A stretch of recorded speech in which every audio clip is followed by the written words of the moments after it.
Hello guys, magluluto tayo ng adobong mani. Step 1, lutuin muna ang garlic hanggang mag-brown siya ganyan. Tapos yung pinaglutuan ng garlic, yun na din ang paglulutuan natin ng mani. Ilagay ang mani sa mahinang apoy para hindi siya matutong. Kasi pag matutong po siya, hindi na masarap kainin. Yan, halu-haluin lang hanggang magganyan, mag-brown siya para malutong. Tapos hanguin na natin, patuluin ang oil, tapos saka natin i-mix ang garlic.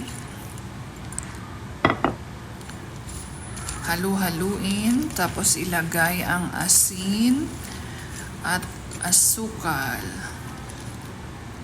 Katamtaman lang, depende po sa taste nyo. Tapos haluin natin ulit. O yan, ready to eat na po. Salamat sa panunood. Bye po. Thank you for watching. Please like and subscribe po.